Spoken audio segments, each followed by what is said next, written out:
Well, thank you all for coming today. I know it's been a busy Monday. We're here today to talk about the city's electric company. Many people don't realize that the city of Fort Wayne still has one. In 1974, it was leased, not sold, to Indiana Michigan Power, who has provided electric service to the city for the last 35 years. This lease is due to expire shortly. The city has been negotiating with I&M for some time now, but today I want to share the news with you that the city has elected to exercise its option to take our municipal electric utility to the marketplace through a competitive bidding process that will allow us to select a new system operator.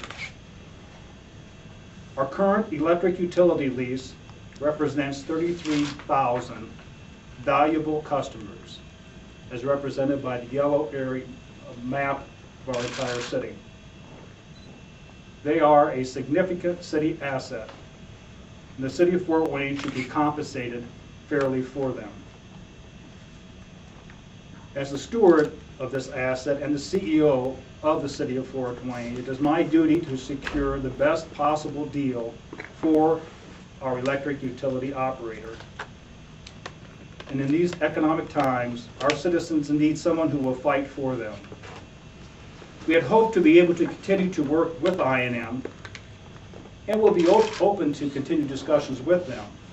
But if we must seek a new partner, then we will. The lease that has been in effect over the last 3 decades gave I&M access to our utilities assets and the exclusive right to provide them to the customers that we have with electric power. The lease is now coming to a natural conclusion. While the relationship with I&M has been a positive one, no agreement on the fair value for city customers and the privilege of serving them going forward was attained. The city now intends to test the fair market value of future electric utility payments through an open, competitive process. Much has changed over the past 35 years.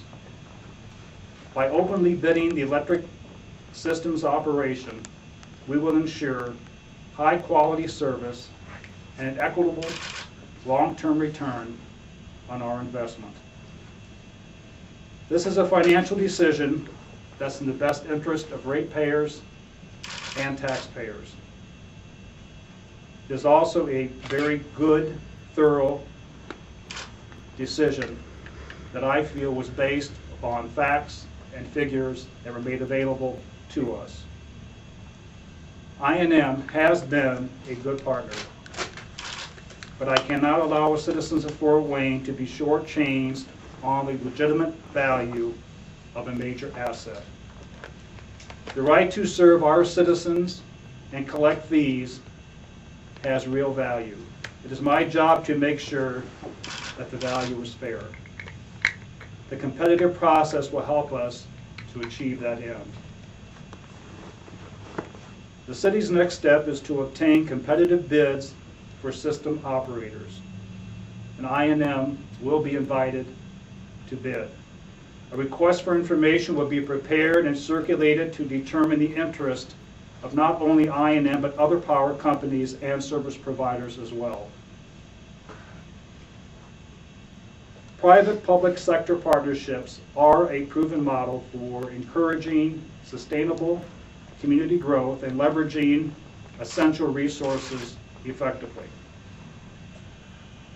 Rest assured, paramount in our decision-making will be the imperatives of competitive rates, reliability, and high-quality service. We will not compromise on those criteria. Publicly owned and privately managed utilities are common in Indiana. We look forward to joining this established statewide group of independent providers in supplying excellent service to Fort Wayne residents. We will work with I&M, if necessary, to guarantee a smooth and orderly transition. My primary motivation, and I know I&M's is as well, is to maintain delivery of the highest quality electric service to Fort Wayne customers at all times. We are grateful for the good service and constructive relationship that we have enjoyed with I&M for all of these many years. I want to thank the members of the City Council and our state legislative delegation who have joined me today. And at this time, I would like to ask two members of our negotiating team, Fort Wayne Corporation Attorney Tim Hafner and the head of City Utilities, Kumar Menon, to say a few words. Gentlemen. Happy to answer questions. We don't have prepared statements, but would be more than pleased to respond to any questions you might have. When will the request be going out? Don't know for information. I mean, that's something that's yet to be formulated. I mean, are we talking this summer? Yeah, sooner the better, but we want to make sure that we get the right input from other communities that have done the same thing and make sure that the request for information is as comprehensive and allows us to get the best bang for our buck. Would any transition to a new company require spending of some of the lightly or the trust fund? It may. Under the terms of the lease, the city's obligated to reimburse I&M for certain improvements that have been made. So what have your consultants found about the value of that? We don't have a definite value yet. That's information we've yet to obtain from I&M. Like the ballpark would be from We don't have how that many million to information. how many million? We're waiting to receive that information from I&M. Didn't you commission a consultant to find that out, what, 6 months ago? We have a consultant who's advised us at various stages of the process, but we don't have a definite number yet on the cost that it would take to retake the system. Okay.